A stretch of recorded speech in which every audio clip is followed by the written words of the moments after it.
안녕하세요. 오늘도 저와 함께 해주셔서 고맙습니다.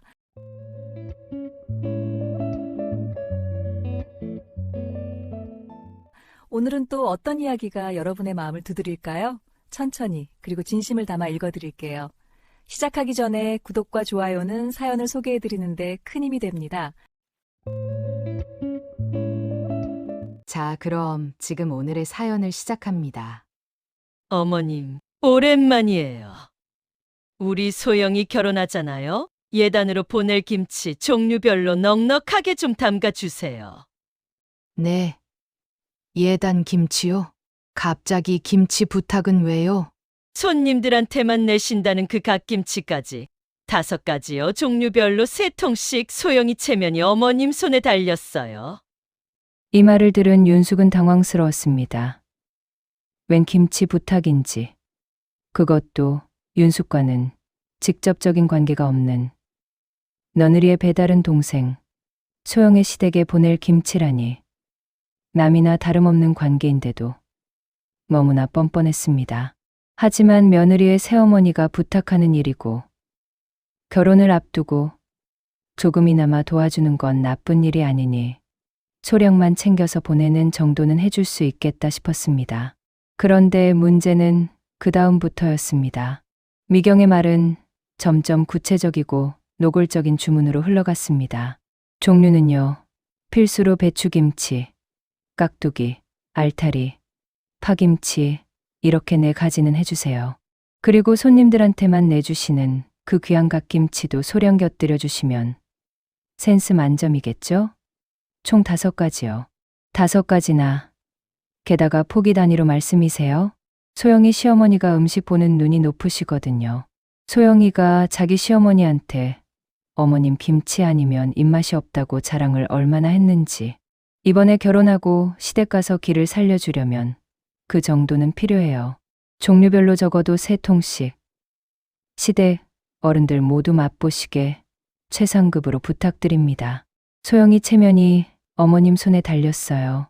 윤숙은 말문이 막혔습니다. 종류별로 포기 단위가 아닌 아예 정해진 수량으로 주문을 하는 듯한 미경의 태도에 황당함을 금할 수 없었습니다.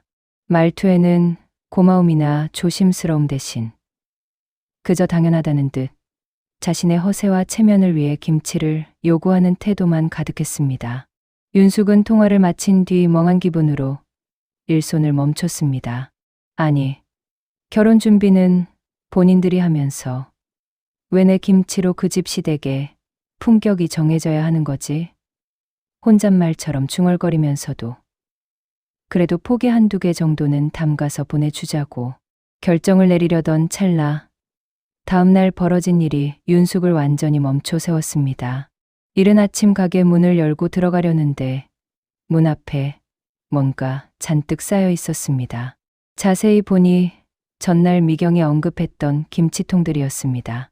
식당 앞에는 웬 냉장고에서나 볼 법한 초대형 김치통부터 소스통까지 용량도 제각각인 20개 가까운 통들이 탑처럼 쌓여 있었습니다. 미경은 김치통을 보낸다고 했지만 양이나 시기에 대한 언급은 전혀 없었습니다. 무엇보다 김치통만 마치 쓰레기를 버리듯 새벽에 툭 건져놓고는 아무런 연락도 없이 사라졌다는 사실에 윤숙은 더 큰 충격을 받았습니다. 윤숙은 멍하니 그 김치통 더미를 한참 바라보다가 깊은 한숨을 내쉬었습니다. 이 사람 정말 웃기는 사람 아니야? 김치가 땅 파면 나오는 줄 아나? 통만 덜렁 보내놓고 이걸 채워달라고? 공짜로 고급 요리를 만들어다 바치라는 신보잖아. 참나. 순간 윤숙의 손끝이 떨렸습니다. 너무나 당연하다는 듯 김치를 요구하는 그 태도. 그걸 담기 위해 자신이 얼마나 고생해야 하는지 전혀 상상하지 못하는 이들의 뻔뻔함이 윤숙을 참담하게 만들었습니다.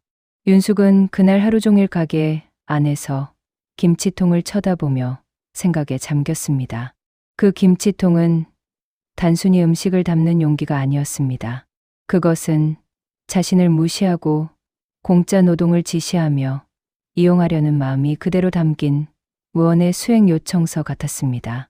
그 순간 윤숙은 결심했습니다. 이번만큼은 예전처럼 참고 넘기지 않기로. 이번엔 확실히 아니다라는 것을 보여줘야겠다고 마음먹었습니다. 올해 65세인 윤숙은 20년 넘게 산등성이에서 한정식집을 운영해 왔습니다. 젊은 시절 남편과 사별하고 외동 아들 지훈 하나를 오롯이 키워 결혼까지 시켰습니다. 혼자 아이를 키우는 일은 결코 쉽지 않았지만 아들을 잘 키워냈다는 자부심 하나로 버텼고 지금은 손주까지 생겨 바쁜 나날을 보내고 있었습니다. 윤숙의 식당은 특별한 간판이나 광고 없이도 손님이 끊이지 않았습니다. 뛰어난 손맛 하나로 소문이 났고 반찬부터 김치까지 직접 담가내는 정성 덕분에 단골 손님들이 늘었습니다. 특히 김치는 가게의 간판이라 해도 과언이 아니었습니다. 여기 김치 진짜 예술이에요. 김치만 따로 팔면 안 돼요. 그런 말들을 들을 때마다 윤숙은 피곤함도 있고 뿌듯함을 느끼곤 했습니다. 며느리 은서가 결혼한 뒤에도 윤숙은 여전히 어머니의 마음으로 은서를 챙겼습니다. 은서는 어머니의 사랑을 제대로 받지 못하고 자란 탓인지 윤숙을 친어머니처럼 따르고 좋아했습니다. 윤숙은 직장과 육아를 병행하며 고생하는 며느리를 볼 때마다 마음이 아팠고 반찬이며 김치며 자주 담가 보내주었습니다. 특히 김장은 매년 윤숙이 도맡아 해주었고 신혼초 며느리 부부의 냉장고는 거의 절반 이상이 윤숙표 김치로 채워졌을 정도였습니다. 그렇게 며느리를 챙기다 보니 자연스럽게 며느리 친가 쪽과도 음식이 오가기 시작했습니다. 윤숙은 챙겨주는 것을 좋아하는 성격이었기에 은서의 새어머니 미경과 고맙다며 보내온 인사 한마디에도 기쁜 마음이 들었습니다. 아이고, 어머니 윤숙. 김치 진짜 예술이에요. 이 손맛은 돈 주고도 못 사요. 미경은 그렇게 말하며 김치를 맛볼 때마다 칭찬을 아끼지 않았고 은서의 배달은 동생 소영 역시 몇 번 식당에 와서는 감탄하곤 했습니다. 어머님 김치는 프리미엄급이에요. 제 인생 최고 김치예요. 윤숙은 그럴 때마다 뿌듯함을 느꼈고 며느리를 시집 보내고 심란한 마음에 조금이라도 위안이 될까 하여 더욱 챙겨주었습니다. 자식들 사이가 좋고 양가가 정을 나누며 잘 지내는 것이 가장 큰 바람이었기 때문입니다. 그런 마음으로 윤숙은 한 번도 김치 한 포기, 반찬 한 통을 아까워한 적이 없었습니다. 그렇게 윤숙은 오늘도 한정식집에서 손님을 맞으며 가족을 위해 김치를 담그며 살아가고 있었습니다. 이 모든 것이 당연하다고 여겼고 감사한 마음으로 하루하루를 보냈습니다. 하지만 그 평화로운 일상 속에서 윤숙은 어느 순간부터 무언가 조금씩 어긋나고 있다는 느낌을 받기 시작했습니다. 처음엔 별일 아니라고 넘겼지만 그 작은 불편함이 점점 커지며 윤숙의 마음속에 잔잔한 파문을 남기고 있었습니다. 윤숙은 처음엔 은서 친가 쪽 식구들이 식당에 찾아오는 것 자체를 반가운 일로 여겼습니다. 김치가 맛있다고 미경이 웃으며 말할 때는 진심으로 고마워하는 줄 알았습니다. 소영도 몇 번 친구들을 데리고 식당에 와서는 우리 언니 시어머니가 하는 집이라며 자랑처럼 말하곤 했습니다. 그런 모습을 볼 때마다 윤숙은 가족끼리 이렇게 챙겨주고 서로 응원해 주는구나 싶어 기분이 좋아지기도 했습니다. 하지만 이상하게도 미경 식구들은 늘 윤숙이 없는 시간에만 식당을 찾아왔습니다. 몇 번 그런 일이 반복되자 직원들이 조심스럽게 귀띔해 주었습니다. 사장님, 은서 새어머니가 또 오셨는데요. 이번에도 식사 할인해 달라고 하셨어요. 고작 누룽지랑 뻥튀기 몇 봉지 사오셨는데 그거 주시면서 우리 은서네 집인데 이 정도는 해주셔야죠 하시더라고요. 윤숙은 그 말을 듣고 당혹감을 감출 수 없었습니다. 고작 누룽지나 뻥튀기 몇 봉지를 내밀고 식당을 자기 집안 가게처럼 행세하며 할인을 요구하는 모습이 어처구니 없었습니다. 한두 번이면 이해할 수 있었지만 매번 같은 시기라 점점 마음이 불편해졌습니다. 게다가 소영은 친구들 앞에서 우리 언니 시어머니 식당이라고까지 말하며 생색을 냈다는 직원의 말에선 어이없음이 밀려왔습니다. 윤숙은 가족이라 생각해 그냥 넘겼던 행동들이 이용당하고 있다는 생각으로 바뀌기 시작했습니다. 겉으로는 웃으며 고맙다 해놓고 뒤로는 당연하다는 듯 혜택만 챙겨가는 모습이 썩 유쾌하지 않았습니다. 그 무렵 윤숙은 며느리의 친가 쪽이 식당에 올 때마다 괜히 긴장이 되기 시작했습니다. 이번엔 또 뭘 들고 와서 가족 할인을 요구하려나? 이런 걱정이 먼저 앞섰습니다. 그리고 윤숙은 어느 날부터인가 미경의 태도가 조금씩 달라졌다는 걸 느꼈습니다. 처음엔 단순한 호기심이라 여겼던 질문들이 점점 깊어졌고 식당 운영 방식, 메뉴 가격, 하루 매출, 인건비, 원가율 같은 것들까지 꼬치꼬치 캐묻기 시작했습니다. 미경은 대놓고 말했습니다. 이 집처럼 저도 우리 소영이 하나 분점해주면 참 든든하겠어요. 하루에 이 정도 손님이면 수익이 어마어마할 거 아니에요? 소영이도 하나 물려받으면 딱 좋겠는데. 윤숙은 처음엔 웃으며 넘겼지만 속으로는 찝찝한 기분이 들었습니다. 말은 그렇게 해도 윤숙은 분점 낼 계획이 없었습니다. 직원 관리며 품질 유지며 생각할 게 많고 무엇보다 음식이라는 건 그만한 책임을 감당할 사람만 해야 한다는 게 윤숙의 철학이었습니다. 게다가 미경의 말투에서는 은근히 기대는 뉘앙스가 묻어 있었습니다. 며느리 새어머니는 나한테 뭘 얻어내려고 각을 재는구나. 그 느낌이 윤숙을 더 조심스럽게 만들었습니다. 미경 집안 형편도 그리 넉넉해 보이진 않았습니다. 윤숙은 오래도록 사람 상대하는 일을 해오며 얼굴만 봐도 속을 읽는데 익숙했습니다. 그런데 그런 기운이 요즘 미경에게서 강하게 느껴졌습니다. 마침 그 무렵 며느리 은서는 하던 일을 그만두고 윤숙의 가게를 물려받기 위해 일을 배우기 시작한 터였습니다. 윤숙은 그런 며느리가 안쓰러우면서도 결국 우리 은서만 고생한다는 속상한 마음이 들었습니다. 은서가 가게 일에 더욱 집중하게 된 셈이었습니다. 그러고 이 일을 잊어갈 때쯤 윤숙은 어느 날 미경에게서 또다시 난감한 부탁을 받았습니다. 미경은 별일 아니라는 듯 웃으며 이번엔 친딸 소영 이야기를 꺼냈습니다. 어머니, 사실 우리 소영이가 결혼 앞두고 시간이 좀 남거든요. 이럴 때 어머님 밑에서 일이라도 배워야 하지 않겠어요?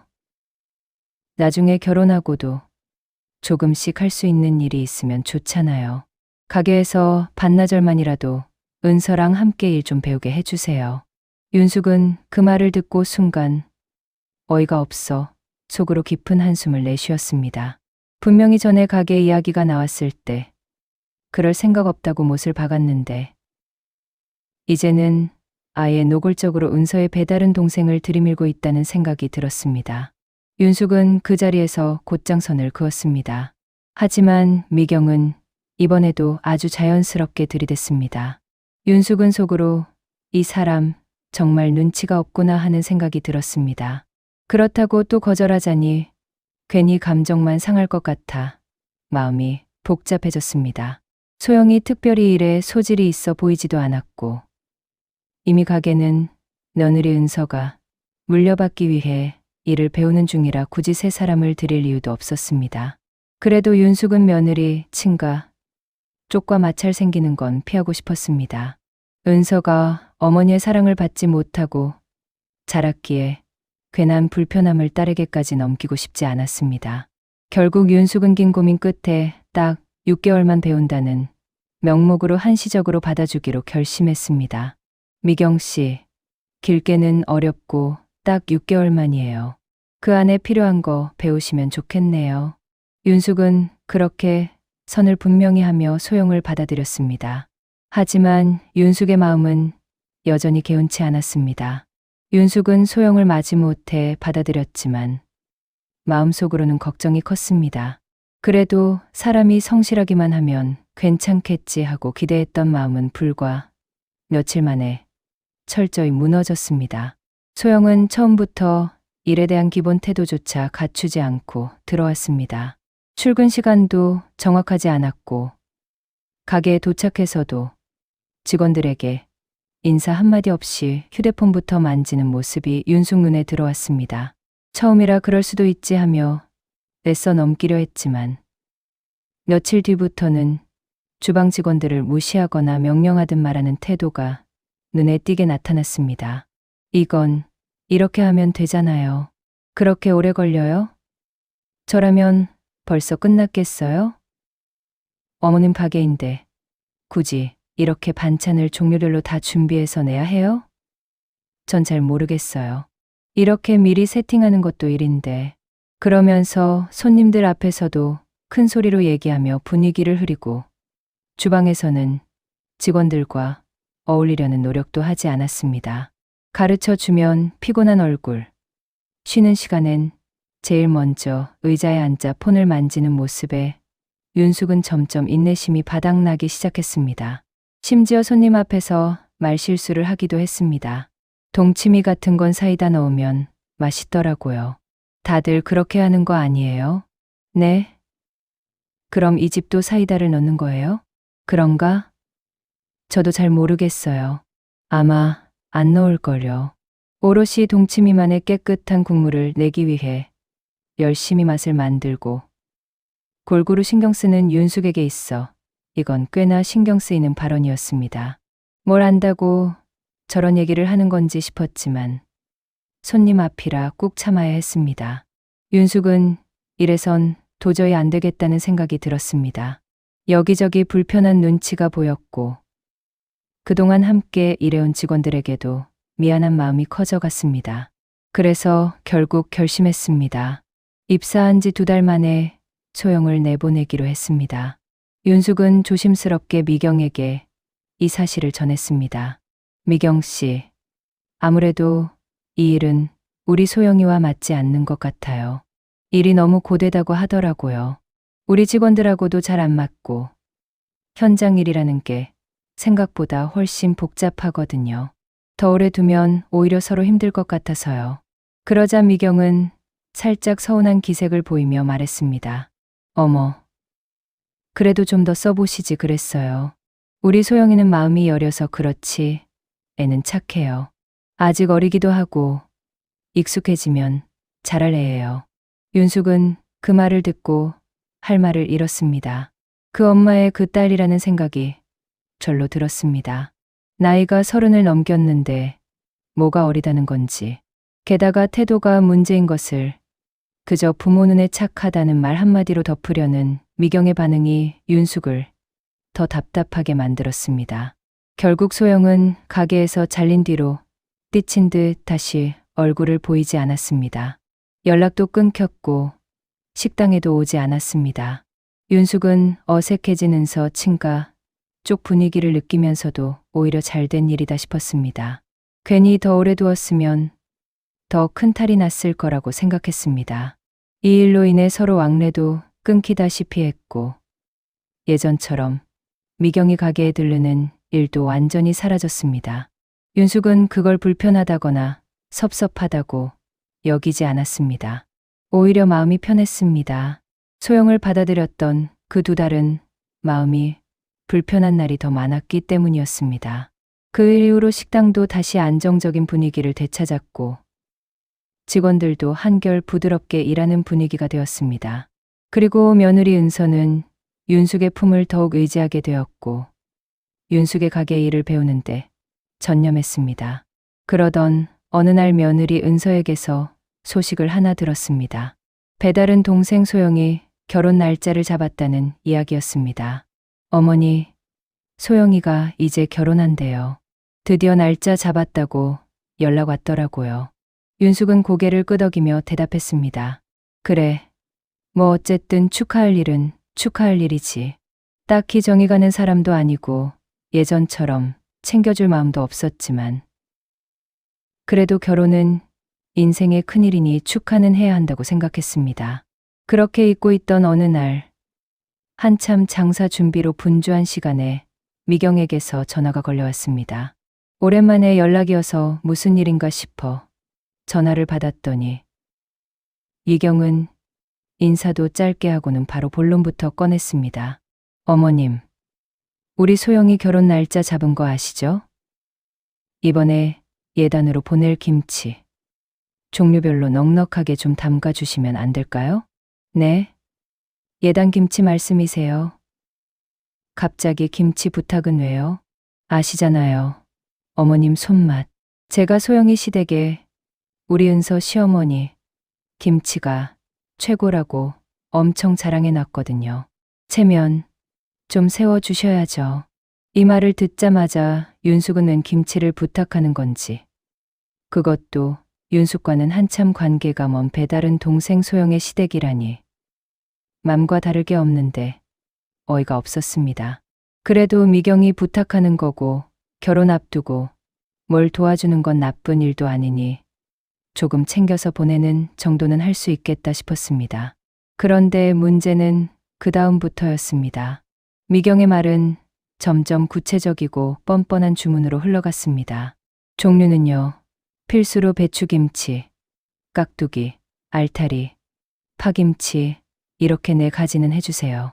그리고 손님들한테만 내주시는 그 귀한 갓김치도 소량 곁들여 주시면 센스 만점이겠죠?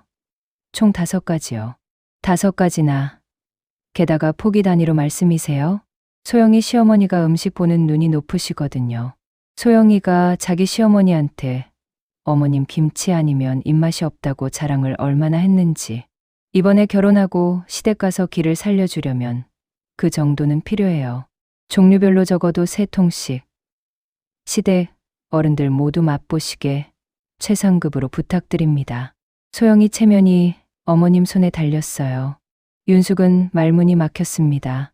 종류별로 포기 단위가 아닌 아예 정해진 수량으로 주문을 하는 듯한 미경의 태도에 황당함을 금할 수 없었습니다. 말투에는 고마움도 조심스러움도 느껴지지 않았습니다. 그저 당연하다는 듯 자신의 허세와 체면을 세워야 하니 김치를 챙겨달라는 태도였습니다.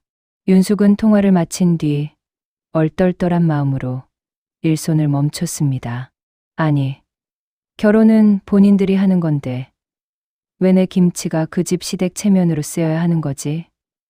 혼잣말처럼 그렇게 중얼거리면서도 그래도 뭐 포기 1-2개 정도 담가서 보내주자 싶었습니다. 그렇게 결정을 내리려던 찰나 다음 날 벌어진 일이 윤숙을 완전히 멈춰 세웠습니다. 이른 아침 가게 문을 열고 들어가려는데 문 앞에 뭔가 잔뜩 쌓여 있었습니다. 자세히 보니 전날 미경이 말하던 김치통들이었습니다. 식당 앞에는 웬 냉장고에서나 볼 법한 초대형 김치통부터 소스통까지 용량도 제각각인 20개 가까운 통들이 탑처럼 쌓여 있었습니다. 미경은 윤숙에게 김치통 보내겠다고 말하긴 했지만 언제 얼마나 되는 양인지에 대한 말은 전혀 없었고, 무엇보다 김치통만 마치 쓰레기를 버리듯 새벽에 툭 건져놓고는 아무 연락도 없이 사라졌다는 사실에 윤숙은 더 큰 충격을 받았습니다. 윤숙은 멍하니 그 김치통 더미를 한참 바라보다가 한숨을 내쉬었습니다. 이 사람 진짜 웃기는 사람 아니야? 김치가 땅 파면 나오는 줄 아나? 통만 덜렁 보내놓고 이걸 채워달라고? 공짜로 고급 요리를 만들어다 바치라는 신보잖아. 참나. 순간 윤숙의 손끝이 떨렸습니다. 너무나 당연하다는 듯 김치를 요구하는 그 태도. 그걸 담기 위해 윤숙이 얼마나 고생해야 하는지 전혀 상상하지 못하는 사람들이라는 사실이 윤숙을 참담하게 만들었습니다. 윤숙은 그날 하루 종일 가게 안에서 김치통을 쳐다보며 생각에 잠겼습니다. 그 김치통은 단순히 음식을 담는 용기가 아니었습니다. 그건 자신을 무시하고 공짜 노동을 요구하며 이용하려는 마음이 그대로 담긴 무언의 요구서 같았습니다. 그 순간 윤숙은 결심했습니다. 이번만큼은 예전처럼 넘기지 않기로, 참지 않기로. 이번엔 확실히 아니다라는 걸 보여줘야겠다고 마음먹었습니다. 윤숙은 가게 앞에 덜렁 놓인 김치통을 바라보다 결국 며느리 은서에게 전화를 걸었습니다. 은서야, 너 혹시 내 새어머니가 김치 얘기한 거 알고 있었니? 세상에 김치통을 20개 가까이 보냈더라. 네? 어머님께 보냈다고요? 미쳤나 봐요. 윤숙이 그렇다고 하자 은서는 한숨을 푹 쉬며 말했습니다. 어머님, 저 진짜 어이가 없어서 말씀도 못 드렸어요. 그 얘기하려고 했는데 어머님께 차마 못했거든요. 그러면서 은서는 울컥한 목소리로 이야기를 꺼냈습니다. 어머니에게 사랑받지 못하고 자란 은서는 윤숙에게는 모든 것을 털어놓았습니다. 어머님, 엄마가 소영이 결혼 혼수보태야 한다면서 저희한테 현금 500만 원을 내놓으라고 하셨어요. 지금 지훈 씨 회사 다니고 있지만 저희도 어머님 가게 물려받을 생각으로 자본금 모으고 있어서 빠듯하잖아요. 아니 이게 무슨 말씀이세요? 500만 원이라뇨. 도대체 무슨 생각으로 그런 말씀을 하시는지 모르겠어요. 어머님도 아시잖아요. 저희가 지금 얼마나 빠듯한지. 윤숙은 그 말을 듣는 순간 화가 머리끝까지 치밀어 올랐습니다. 그런 부탁도 부탁이지만 미경이 그런 상황을 뻔히 알면서도 500만 원을 요구했다는 게 도무지 이해되지 않았습니다. 은서는 이어서 말했습니다. 그래서 제가 안 된다고 했어요. 형편상 어렵다고 솔직하게 말씀드렸더니 너는 왜 내 배다른 동생한테 그 정도 성의도 안 보이냐고 뭐라고 하셨다니까요. 그 뒤로 엄청 불쾌해 하시더니 이제 불똥이 어머님께로 튄 거예요. 김치로 공짜 예단을 챙기려는 속셈이죠. 은서와는 통화를 끊고 갑자기 화가 치밀어 올랐습니다. 우리 며느리는 나 몰라라 하고 지친 딸만 챙기는 모습을 보니 그동안 우리 며느리가 얼마나 서러웠을지 제 가슴이 다 미어졌습니다. 진짜 내가 말 안 하고 참으려고 했는데 미경 아주 웃기는 사람이네. 가족처럼 지내자고 했더니 지들은 손에 하나도 안 보고 우리만 부려먹으려 들잖아. 아니, 지 딸 시집 보내지 매 며느리 배다른 동생 시집 보내냐? 누구더러 김치를 담그고 누구더러 예단비를 내라는 거야? 윤숙은 마음속에 쌓였던 분노가 차오르자 김치통 앞에 다시 서서 통을 열지도 않고 메모지를 꺼내 들었습니다. 윤숙은 계산기와 메모지를 꺼내 김치에 들어갈 재료비와 노동비를 정리했습니다. 배추 포기를 세고 고춧가루와 온갖 양념들의 무게, 쪽파와 마늘, 생강, 젓갈, 기타 양념들, 평소 가게 이모들과 김치를 담글 때 드는 시간과 인건비, 김치 포장해서 파는 시중 가격까지 모두 계산해 보았습니다. 그렇게 해서 나온 금액은 대략 500만 원 정도였습니다. 그것도 싸게 한 것이죠. 윤숙은 이 내역을 깔끔하게 종이에 정리해서 김치통 위에 붙였습니다. 마치 영수증처럼 통마다 종이를 하나씩 부착하며 무언의 메시지를 남겼습니다. 윤숙은 미경에게 전화를 걸어 차분히 말했습니다. 김치통, 지금 가게 앞에 있습니다. 가져가세요. 미경은 전화를 받자마자 대수롭지 않게 웃으며 말했습니다. 아, 김치 다 준비되셨나 봐요. 역시 어머님 솜씨는 최고죠. 네. 와서 가져가세요. 그리고 1시간쯤 지난 미경은 아들에게 연락을 했는지 트럭까지 불러 함께 가게로 왔습니다. 하지만 그들을 기다리고 있던 것은 식당 앞에 있는 비어있는 하얀 김치통들이었습니다. 그리고 포스트잇이 하나씩 붙어 있었습니다. 통마다 재료비, 청구서가 붙어 있던 것입니다. 이 광경을 본 미경과 아들 지훈은 처음엔 어리둥절한 표정을 지었습니다. 지훈이 윤숙을 향해 다가오며 물었습니다.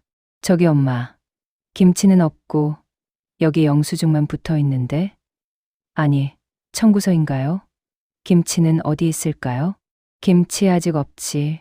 재료비를 못 받아서 재료를 못 샀는데 어떻게 만들어? 20통 분량으로 요청하셨으니 그에 맞춰 원가와 노동비까지 정확히 계산해서 적은 거야. 그대로 정산해 주시라고 해. 이 말을 바로 알아들은 아들 지우는 다소 민망한 표정을 지었고 옆에 있던 미경은 표정을 굳히더니 모자를 휘꺼서 버렸습니다. 그리고는 윤숙에게 따지듯 말했습니다. 어머님, 지금 저한테 김치값 계산서를 내밀라는 말씀이세요? 부탁 좀 했다고 이렇게 사람 창피를 줘요? 돈 내고 살 거면 누가 어머님한테 부탁을 하겠어요? 그냥 백화점 식품 코너에서 사지. 그럼 미경 씨는 돈도 안 내고 최상급 김치를 꽁으로 가져가려고 하셨던 거예요? 그게 우리 소영이 체면도 세우고 우리 어머니 음식 솜씨 워낙 좋으니까 내가 자랑하고 싶어서.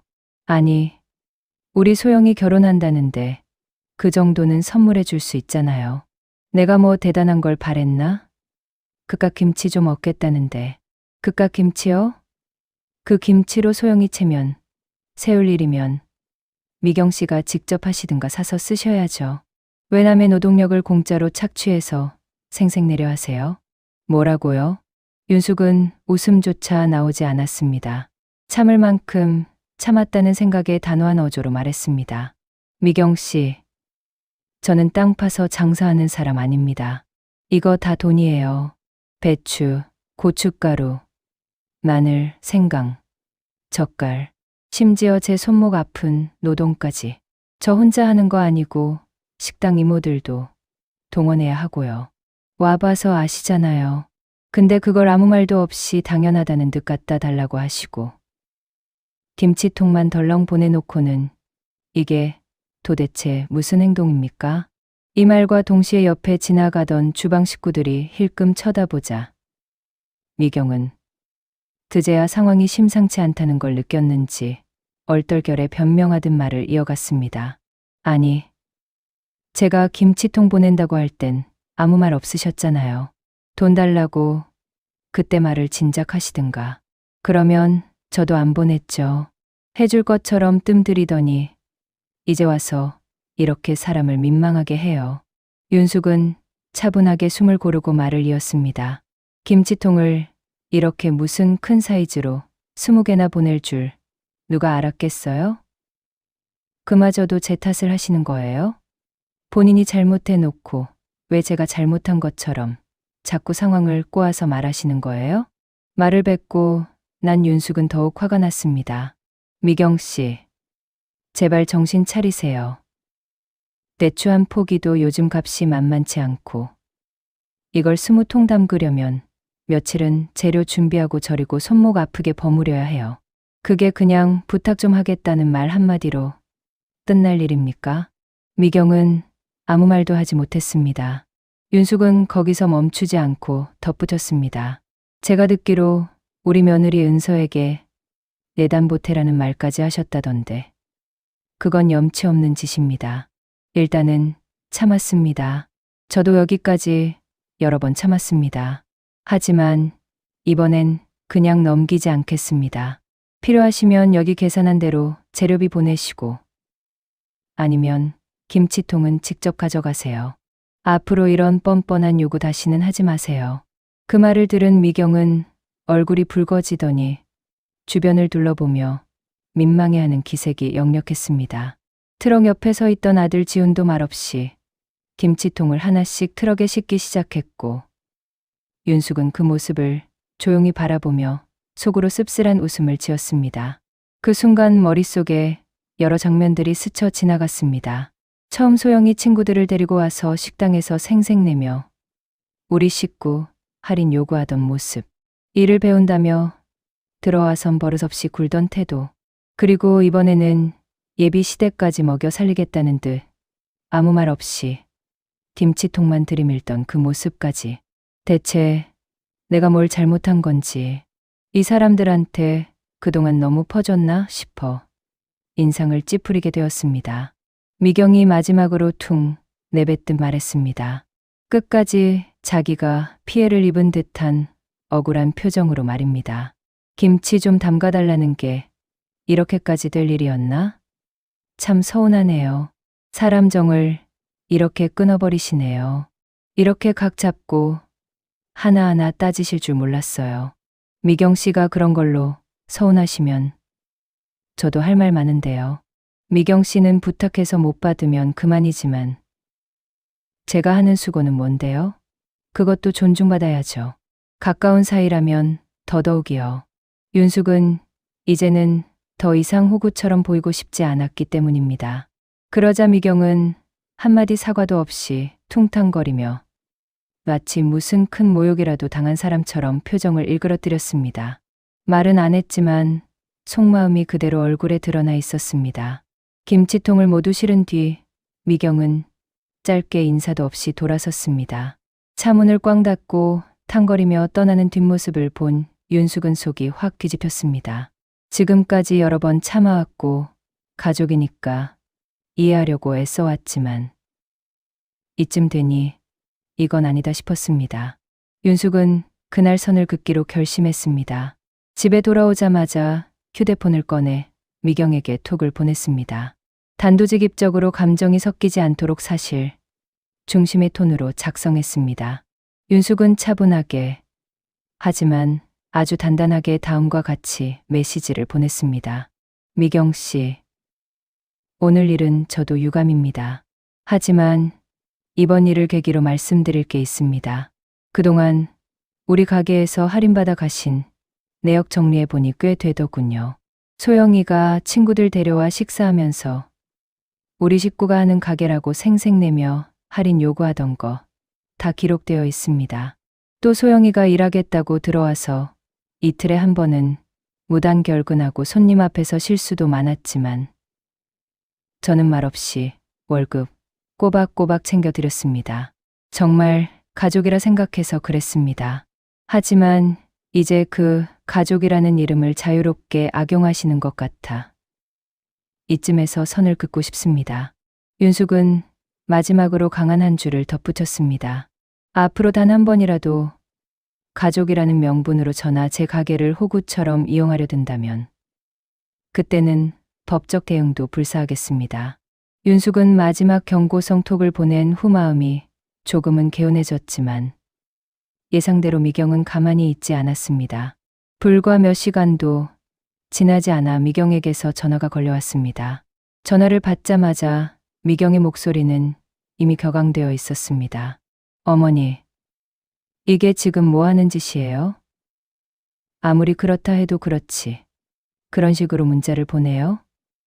가족끼리 말 한마디로 풀면 될 걸 왜 그렇게 선을 긋고 벽을 쳐요? 윤숙은 미경의 말이 끝나기도 전에 단호하게 말을 끊었습니다. 더 할 말 없고요. 하나 더 충고드리자면 이 문제로 제 며느리 은서 피곤하게 만들지 마세요. 전 틀린 말 한 거 하나도 없고요. 할 만한 말 했어요. 미경은 그 말에 더 언성을 높였습니다. 아니, 어머니야말로 우리를 뭘로 보는 거예요? 진짜 누가 뭐래요? 가족끼리 너무하신 거 아니에요? 윤숙은 더는 돌려 말하지 않기로 마음먹었습니다. 미경 씨, 제가 몇 번을 참았습니다. 그동안 우리 며느리 친가 쪽이시니 그거 생각해서 저도 얼마나 조심조심했는지 아세요? 근데 미경 씨는 전혀 조심성이 없으시네요. 은서의 엄마 노릇은 못하셔도 은서 시댁에 대해 갑질하시는 겁니까? 이런 식이면 저도 안 참겠습니다. 우리 며느리한테 피해가게 만들면 그땐 진짜 선 넘으신 겁니다. 윤숙의 목소리에는 한치의 흔들림도 없었습니다. 은서도 귀한 딸이에요. 곧 결혼한다는 소영이도 그쪽 시댁에 미경 씨 같은 시어머니 만나서 공짜 노동 착취당하면 좋으시겠어요? 어머, 진짜 못하는 소리가 없으시네. 지금 저랑 뭐 하자는 거예요? 제 딸이요? 저한테 아주 귀한 애라고요. 내 딸 무시하거나 불편하게 만드는 사람하고는 가족이고 뭐고 당장이라도 연끈을 각오돼 있어요. 윤숙은 더 이상 지지 않았습니다. 우리 은서 있잖아요. 멀쩡한 회사까지 그만두고 제 가게 물려받겠다고 일 배우는 중이에요. 그거 알면 아무리 새엄마라도 이제는 좀 친딸이 아니라도 도와주고 그 마음을 알아야 하는 거 아닙니까? 누가 누구한테 도움을 받고 있는 건지 이젠 좀 분간하세요. 제발. 그 말을 들은 미경은 처음으로 조용해졌습니다. 말끝을 흐리며 무언가 대답을 하려 했지만 윤숙은 일부러 말을 자르지 않았습니다. 은서에게 사랑을 주지 못했고 지금도 은서의 시댁에 빌붙으려 드는 상황에서 미경이 입을 닫는 것이 맞았습니다. 그렇게 미경의 침묵이 길어질수록 그동안 윤숙이 속으로 참아온 시간들이 하나씩 풀려나가는 기분이었습니다. 윤숙은 마지막으로 차분하게 정리했습니다. 앞으로 부탁하실 일이 있으면 정식으로 비용 지불하고 정중하게 하시고 무리한 요구는 하지 마세요. 더 이상 우리 며느리나 저를 가족이라는 이름으로 이용하려 들지 마시고요. 그 말을 끝으로 윤숙은 전화를 끊었습니다. 그날 이후 미경은 더는 연락을 하지 않았습니다. 윤숙은 그 조용함이 오히려 속이 시원했습니다. 윤숙은 처음엔 미경을 진심으로 가족이라 여겼습니다. 음식 한번 보낼 때에도 마음을 담아 이경 식구들이 김치가 맛있다고 하면 더 넉넉히 담아 보냈습니다. 장사하는 사람이긴 했지만 가족에게 계산기 안 두드리고 싶은 게 사람 마음이라 생각했습니다. 은서가 조금은 편하지 않을까 싶기도 했습니다. 그러다 자잘한 일들이 쌓이다가 김치 사건까지 벌어졌고 윤숙은 깨달았습니다. 사람은 선을 정해줘야 해. 안 그럼 분수를 몰라. 가만히 있으면 계속 요구하고 결국은 윤숙의 선의를 멋대로 갈취하려고 드는 사람들이란 걸. 그 일을 계기로 윤숙은 마침표를 찍었습니다. 다행히 가게는 여전히 바쁘고 잘 돌아갔고 김치가 맛있다고 찾아오는 손님들도 늘었습니다. 윤숙은 여전히 김치를 담갔지만 이젠 줄 사람에게만 정성껏 챙겨주기로 했습니다. 과거처럼 챙겨주는 재미에 흥이나 담갔던 때와는 달랐습니다. 김치가 아니라 사람에 따라 정성과 시간을 담그기로 한 것입니다. 그 와중에 소영은 결혼을 준비하던 중 계속 문제가 생겼다고 합니다. 예비 시댁 쪽에서도 그 뻣뻣한 태도와 말만 번지르한데 준비 안 된 현실에 점점 실망했던 것 같습니다. 날짜를 한 번 잡았지만 미뤄졌고 또 한 번 잡았다가 취소됐다고 은서를 통해 들었습니다. 소영이 결혼도 근성이 있어야 하는데 그 근성도 없나 보네. 너는 이런 얘기 들으면 그냥 흘려듣기만 해. 너랑 상관없는 얘기인 척 조금이라도 관심 가지면 친정엄마가 어떻게든 일거리를 만드시니까요.